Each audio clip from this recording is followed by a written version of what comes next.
In this video, we are going to delve into my approach to layering and building light on location to create compelling portraits. Specifically, we're going to deconstruct how I intermingle natural, interior, and strobe light to varied creative effect.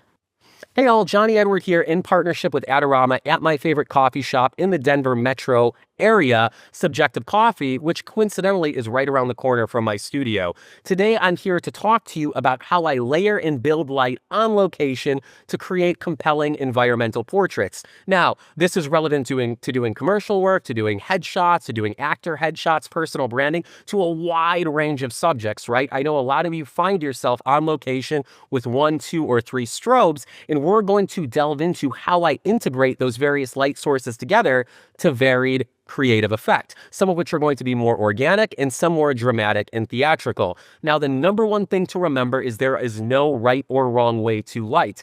There is simply different ways of lighting. So this is solely my approach. The other big thing that I want to talk about right off the bat are there are so many other variables other than lighting when it comes to creating a really significant portrait. We have connection with our subject, which is first and foremost. We have framing, we have focal length, we have color theory, we have styling, we have posing, we have all of those different elements, right? But today we are going to focus on the realm of light and shadow, and that's what we're going to be exploring.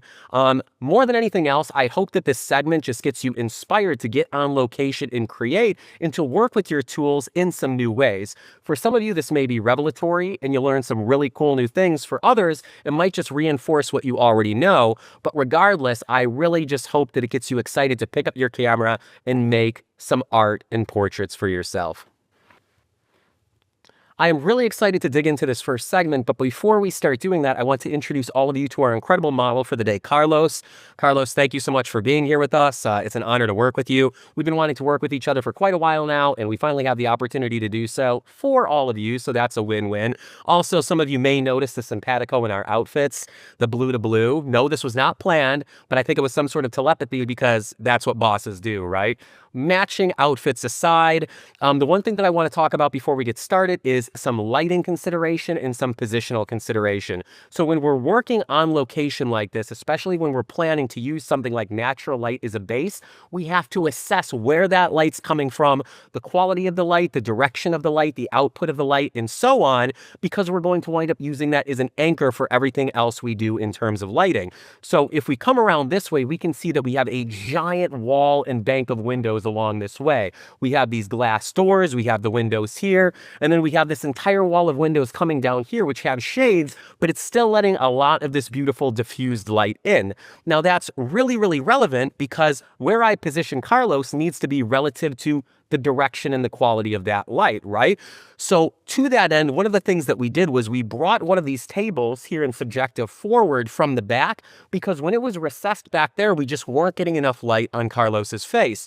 But as we moved him forward in this set and scene, all of this light coming through these front windows is now filtering in on him, and we're getting this beautiful, soft, diffused foundational light on his face, which we are going to build upon. However, before we do that, it's important that we establish these parameters and then move on to the next variable in our equation. And when I say that, if we turn a strobe on right now and we're trying to finagle our strobe light and the natural light at the same time, there's too many moving parts. So to operate with intentionality, we're going to use this natural light as our anchor, and then we're going to start adding lights on top of that, one light at a time, so we know exactly what everything is doing on our set and in our scene. So to that end, I'm going to get started right now, and we're just going to take a test shot and see where we're at.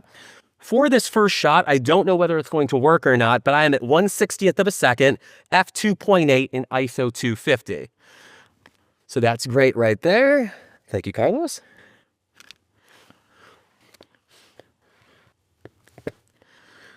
So a couple of things. First of all, this is looking really great already. This is something that I didn't notice as I was looking at Carlos with my naked eye, but you can see right here on the right side of the frame, his left, camera right, we have a ton of red light coming in. Well, the reason that's happening is because of this neon sign up here, right? So it is actually throwing red light into our shadows. I do not like the look of that. So what I'm going to have to do is turn that light off or flag that light out.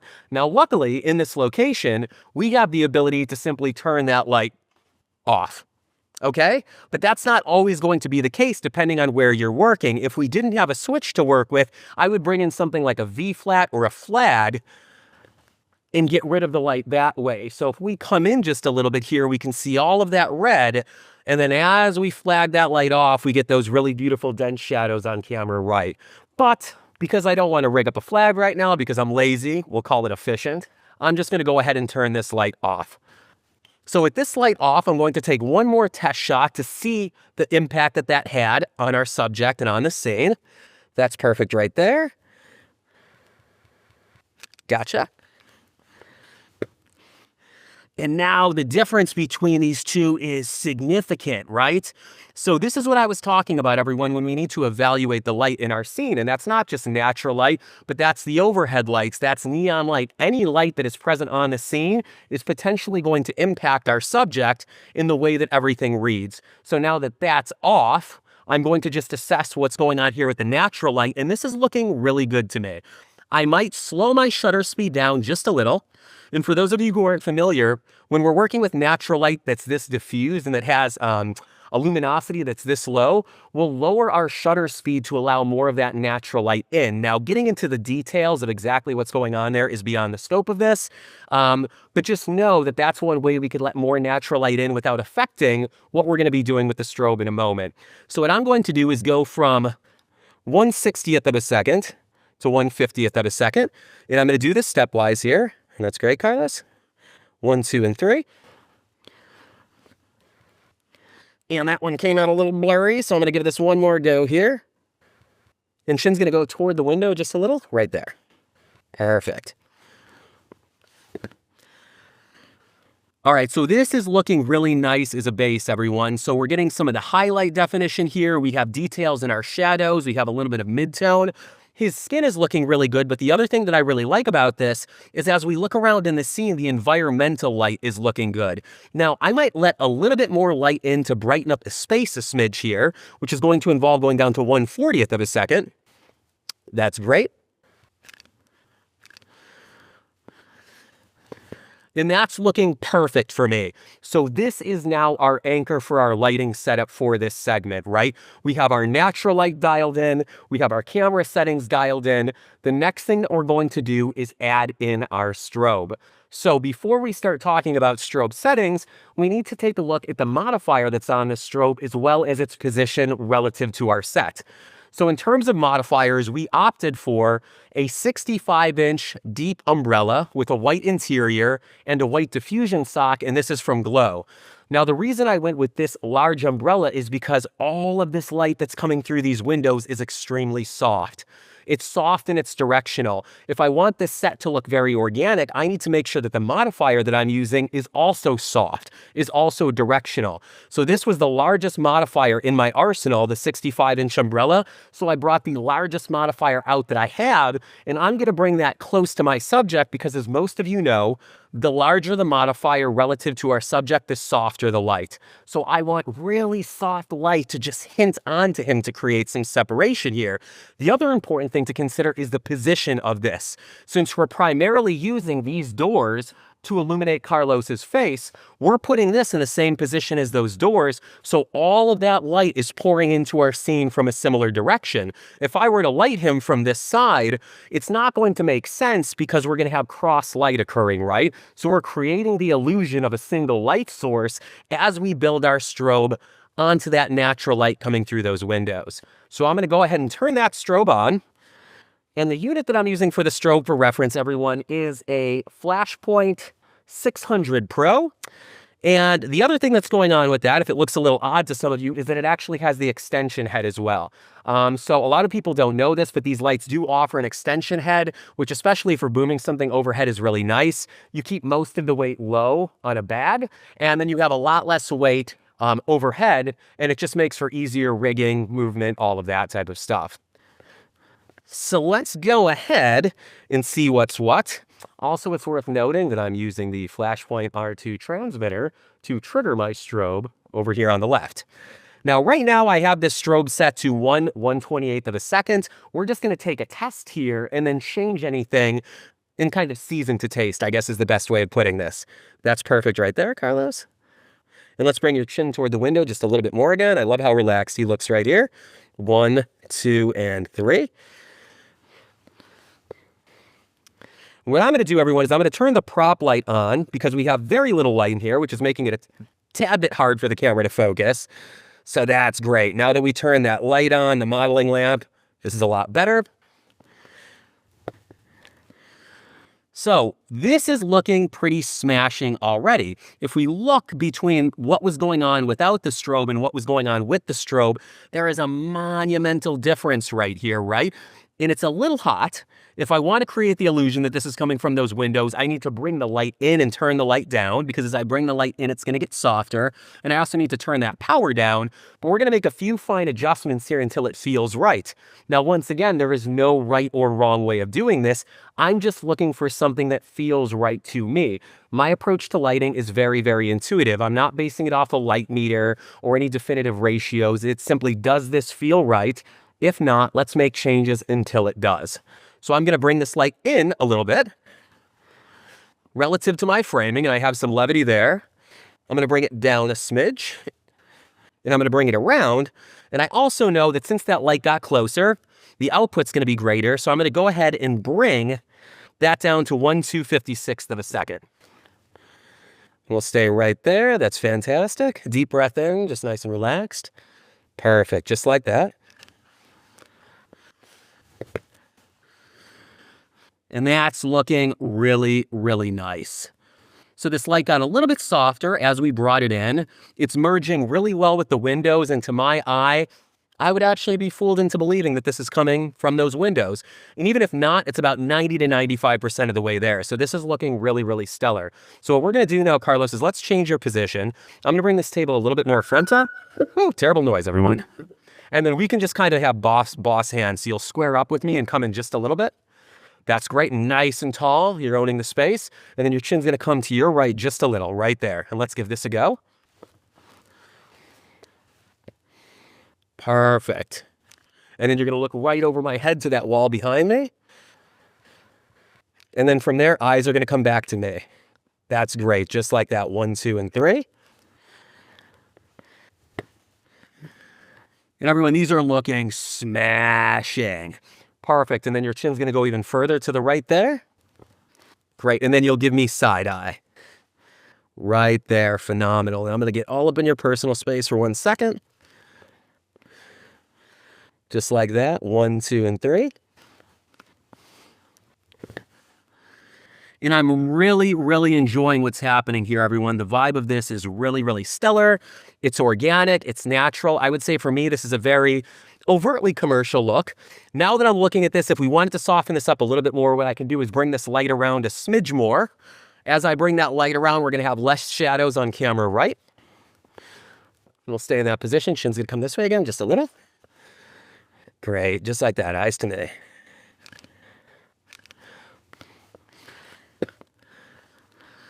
And these are looking so, so lovely. So for me, this has a very open, very organic, very commercial feel. And what we've done is we've used this natural light as an anchor. We've built on our strobe with the like modifier, and we've tackled these variables one at a time. I'm going to play with a few positions and get a few more frames here, and then we're going to move on to the next setup. So let's see. Let's kind of bring hands up here. And then what we can do is just bring one elbow a little bit closer in. There, just like that. Love that position. Also for reference, everyone, I realized I didn't mention this. I am using the Viltrox 35 1.2 for my lens, and that is connected to my Sony a7R4. So for your gear folks out there, that's what's going on the gear front. I'll use a 35, I'll use a 50, I'll use an 85. I might even use a 135 on location. It just depends on what I'm going for rendering and look-wise. That's phenomenal right there. Brilliant. Love where you're at.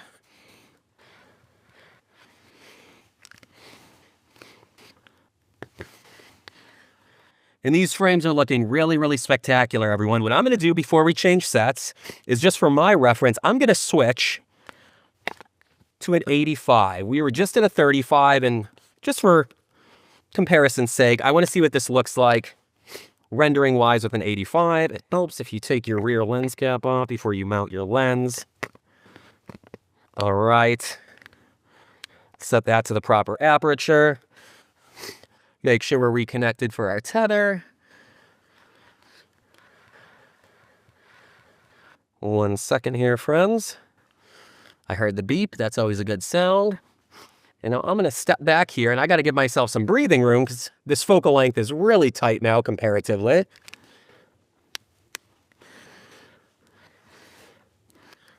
And of course, there's a technical issue because why wouldn't there be? That's going to be great right there. And chin's going to come to your right just a smidge.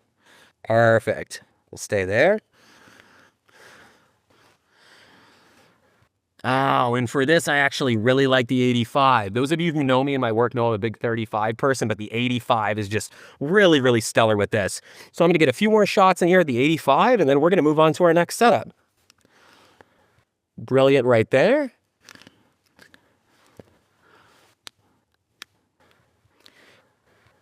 Okay.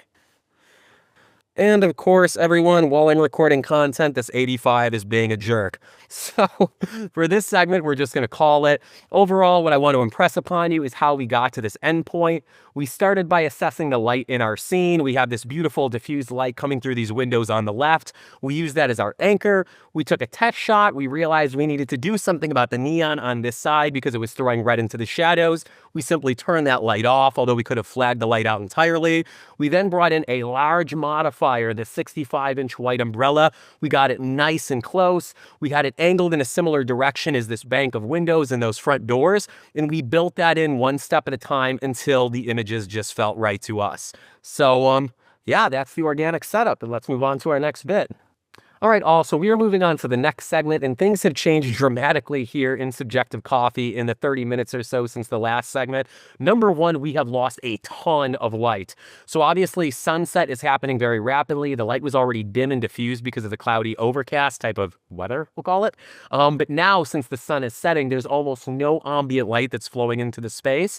So what we decided to do this time was, instead of exposing for that natural light coming through the windows, we're going to be using these interior lights as our foundation. So I'm exposing for the neon, I'm exposing for these overhead track lights, and we're using those as our base. Now, given that, the overall vibe of these shots are going to be a lot more moody, a lot darker, a lot more cinematic, if you will. And because of that, we switched up our modifier as well. So whereas before we were using that big 65-inch umbrella that was soft and it was wrapping and it was throwing light everywhere, now we've opted to move to a 22-inch beauty dish, and this has a grid on it. So we have a small light source, we have a harder light source, and we have a very controlled light source, because since we have that grid on it, that light's not going to spread in all directions. It's going to stay focused specifically on Carlos, more like a spotlight. So this is going to be a much more dramatic lighting style. Now, we still have the influence of the coffee shop, right? That sign, the neon, the red that's coming in. I don't want to turn those lights off, because if we keep the camera right here for a moment, I'm going to be using those lights in the barista area to create some depth. If that's off, it sort of falls into nothing, so we don't have anything contextually for the space. So it's important that we leave those track lights on, but these are all on one circuit. So what we did to make sure that we weren't getting that red cast onto Carlos was brought in that flag that we introduced earlier, and we simply just have that flagging off the light to our subject, right? So sort of like we did last time, I'm going to quickly work into this. We're going to get an anchor light, and that's going to be all of what's going on in here, the interior lights. Once we have that anchor light, we're going to start to build in our lights one at a time intentionally. All right. So as of right now, let me just see what we're working with. That's great. Almost right there.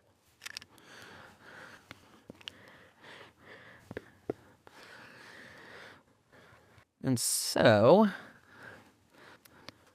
this is looking really good as a base. I might let a little bit more light in.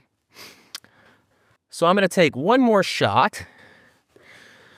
We'll stay right there. That's perfect. Let's bring those hands to knees again, Carlos. Just like that. Perfect. Chin's coming back to me just a little. Right there. Great. Okay, so I went down to 1/40th of a second. I'm going to go back up to 1/50th to keep this a little bit more dramatic. And now what I'm going to do is, we have this good base light going. So I feel really good about where we're at here. And now I'm going to build the strobe on top of that. So we're going to turn this strobe on, and this is that beauty dish that we're using as our key.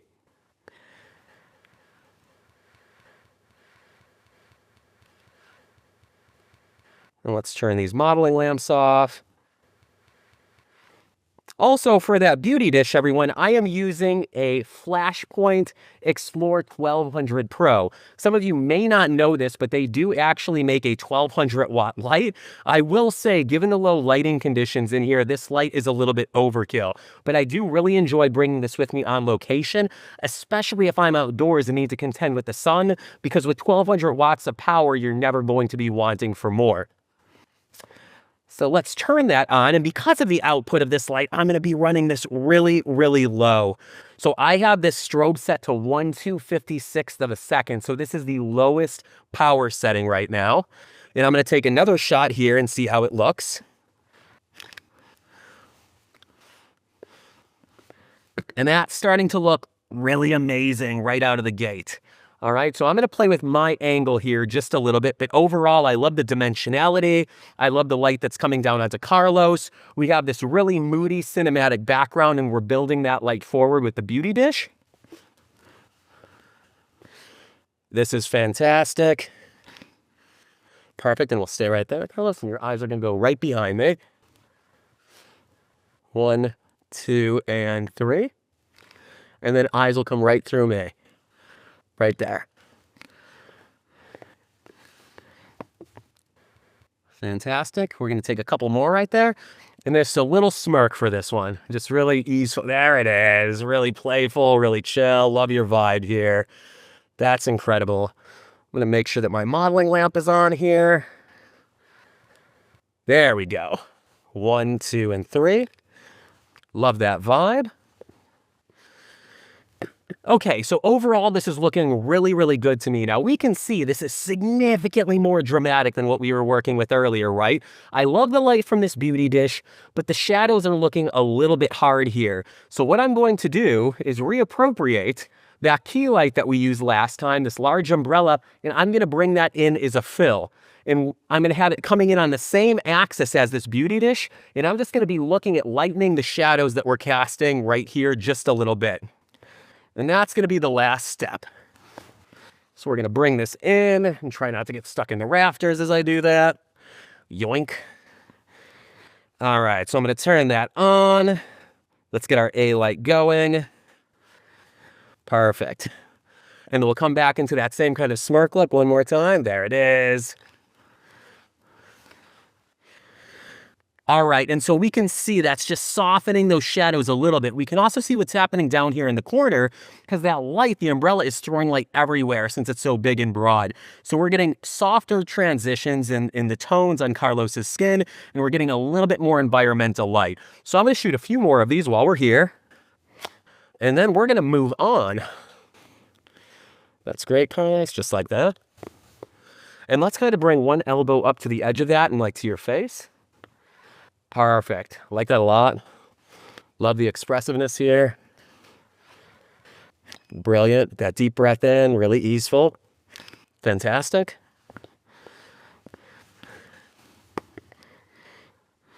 Great. And now let's open you up to me for just a couple. So we'll kind of swing your legs this way. And then we can cross at the angle. That works really well. Perfect. And then let's bring this arm that's hanging in. Great. Just like that. And then we'll bring face toward the door just a little. Gotcha. Now, I could shoot this set literally all, well, it's getting into evening now, all evening, but for the sake of brevity, we're just going to go ahead and call it here. So once again, to reiterate what we did this time, we lost that natural light that was coming in. Instead of exposing for the natural light, we're exposing for these overheads, the neon and the track lights. We decided to bring in a hard light source with this beauty dish, the 22-inch with the grid, and then we built on that beauty dish to soften those shadows and for a little bit of extra environmental light with that 65-inch white umbrella with the diffusion sock. We layered our light in one step at a time. Overheads, key, fill, to this creative effect. All right, all. So we are to our last segment for this series, we'll call it that, and we have lost all of the light outside. The day got away from us. I am realizing that brevity is not my strong point. As much as I try and containerize things into little 3 or 5 minute brackets, there's just so much to talk about and there's so many variables to address. So to be honest, the day just got away from us. What we wanted to do in this case was actually switch up our set and scene. And earlier we were shooting down the corridor here in the space, and we were using that neon as a backlight. We were using this barista area that we're now recessed into as a backlight. But since we don't have that natural light to work with anymore, since we're on location and we do have all of these incredible vignettes, I said, let's just swing things around and get a different aesthetic going entirely. One thing that all of us here on the production really liked was this old jukebox, the old TV, this old Zenith neon. It just has a really rad kind of old world vibe. So we're going to work with that in terms of the lighting that we build out here. Now, going back to what we did in that first set and the second set, initially what I'm going to do is expose for our environmental lighting. So that includes this neon sign and this really rad kind of mid-century lamp and bulb that's recessed in the back here. Once we anchor that out, I'm going to build these lights in and talk to you about what lights we're using and why. But let's get that test shot to make sure we have a solid anchor, and we'll move on from there. It is a reference, everyone. I'm kind of in a similar place to where I've been setting-wise this entire time. Ironically, I'm at 1/60th of a second, I'm at f2.8, and I'm at ISO 250. We're going to see if those settings are still working or if we need to make any adjustments to this. Carlos, you look great. Perfect. And let's take a peek at this, everyone. And I'm going to take one more quick test shot to see what's going on here. So that's fantastic. 1, 2, and 3. All right, and overall, this is looking really, really good for a base light. So we have a little bit of detail. We can see not only this zenith light that's going on and then this lamp in the back, but we're also getting some play from the lights that are coming in from the warehouse section of subjective. Now, to me, that's actually adding a little bit of oomph, because if we turn that off and take one more test shot, we're going to see less light falling underneath the left side of our frame. And I think that was actually working to our advantage. So I'm going to take a step back here and reshoot one more time. Great.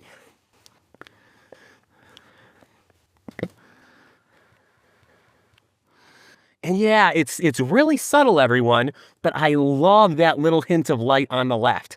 I feel like that really builds out the scene left to right. So that's just an incidental thing. Once again, what are we doing? We're evaluating all of our light sources. We have the overheads coming from right here right now. We have that neon, we have that lamp, and in this case, we also have the lights from the warehouse that are bleeding through, and to me, this makes a more complete scene.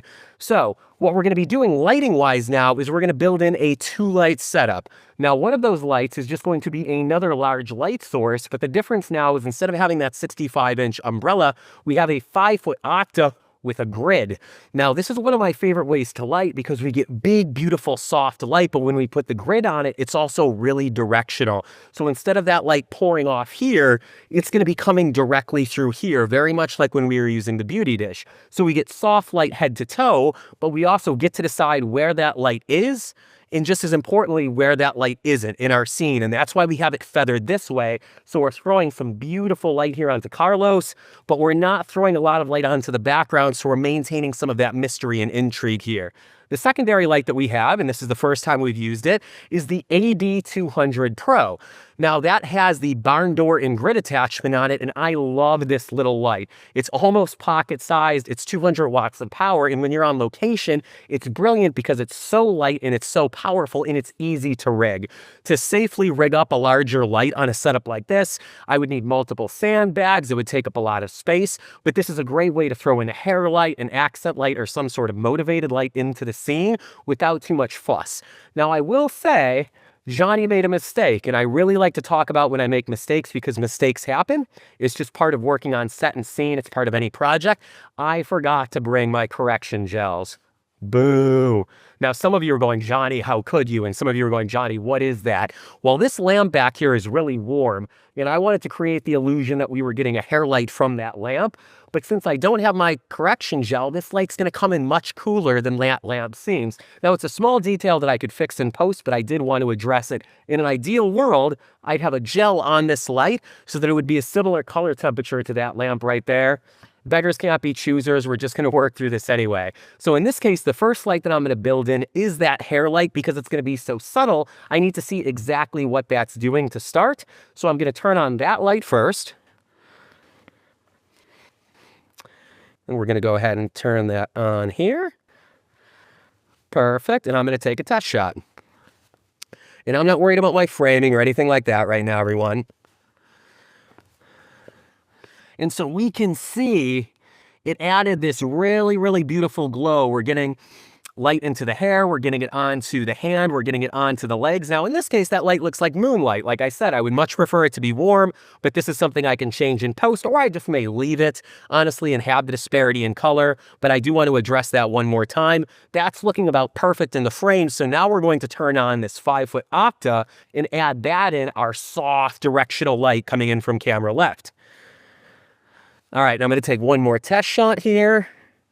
And just for reference, everyone, that backlight, the 8200, is at 1/128th of a second. And right now I have this set at 1/116th of a second, or 1/16th of a second, rather. And we're just going to see how that looks and feels.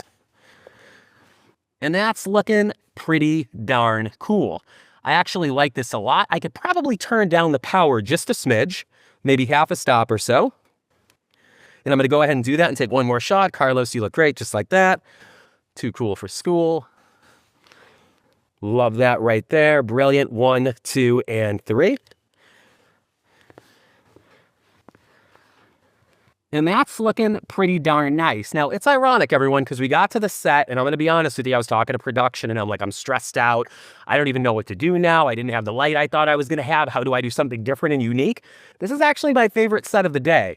So this just shows that when you're feeling a little bit of anxiety, or you're feeling challenged, just push through it and work with what you have. We did this one step at a time, and now this is turning into be something that feels really, really spectacular, really unique. And one of the things that I love most is when we were looking at this, Carlos went over there and he was like, yeah, that's the good stuff. And he was happy. If he's happy, I'm happy. So we're just going to work through this a little bit and see what we get.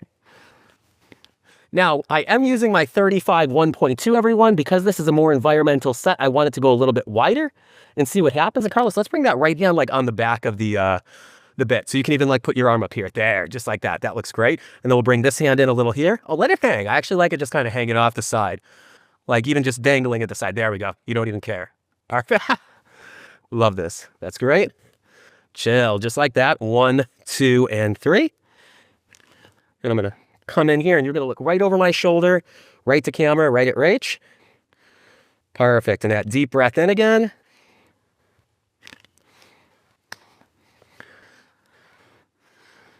And these are looking super rad, super organic. These are really, really killing it. All right, so what we're going to do is let's resituate you. I'm going to do a quick set change, everyone. I told myself I wasn't going to do this, but we're going to do it anyway. There was a brown stool that I saw back here. I'm a sucker for a good chippy stool. Let's have you stand up. And if you'd be so kind, sir, and grab that end, we're going to pull this out real quick. Real-time adjustments, everyone.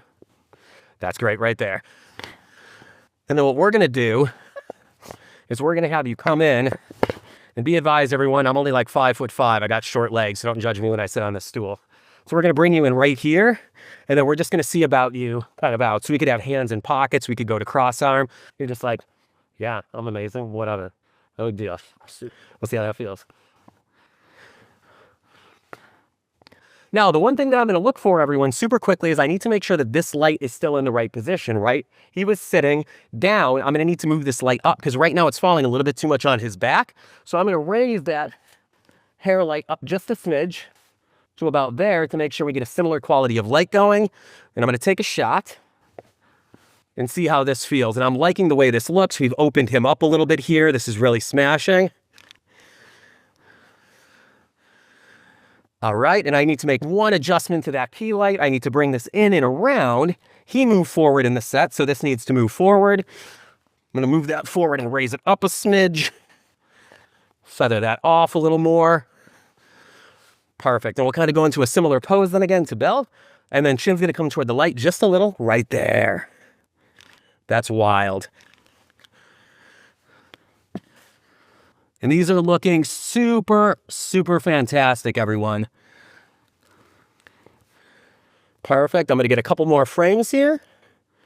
And then we're going to call it square. That's stellar. And let's go back to that soft cross arm again. Just like that. Perfect. And then chin's going to come to your right hair.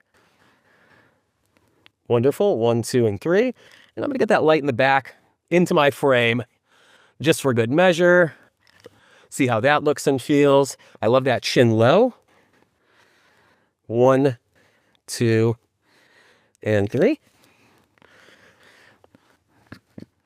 And these are all really stellar, everyone. So this was our last set. We kind of dealt with the fact that we had diminished light. We switched our set and scene. We built in something that felt kind of old world OG, has a lot of character, a lot of color, a lot of texture. And we built in light one step at a time once again until it felt right. And that's what this is all about. So things happen on set. Things happen during production. That's just part of life. But we all stayed happy. We kept the energy good. And we created some really fantastic work together. So Carlos, thank you so much for being here today. It was such a pleasure working with you, truly. I hope all of you have enjoyed this. We'll do a quick outro and then you'll be free-range photographers again. Okay, we are now to the outro part of this video that is a lot longer than anticipated, and I feel like that's what happens every time I try and record one of these videos.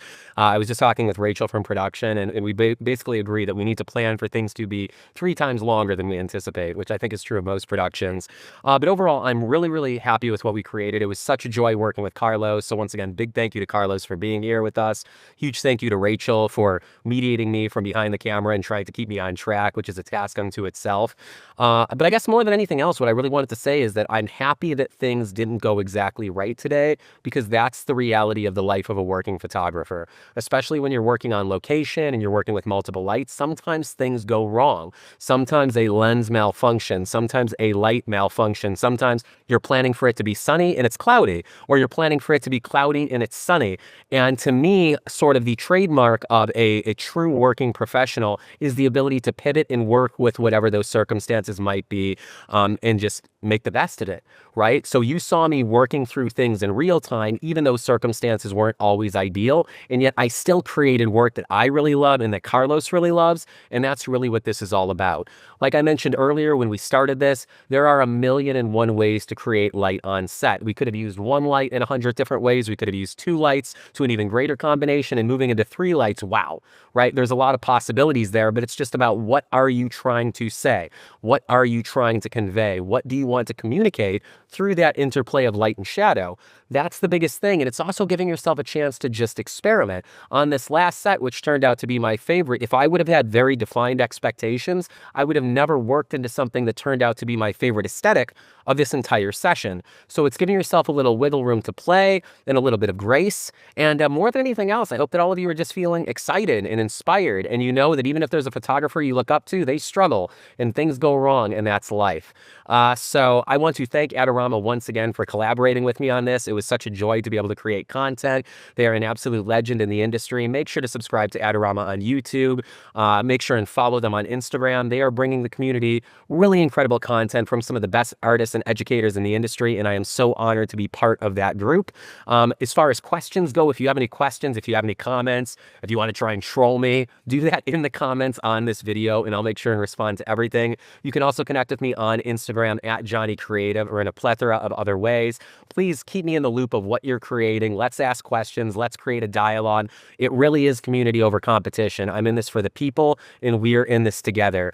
So get out there, make some art, get on location, make some mistakes, deal with some technical issues, but more than anything else, create work that you feel great about, because when you feel great about the work, you're a mirror for other people to feel great about it as well. So never forget that art is life and life is art, and I'll see you again.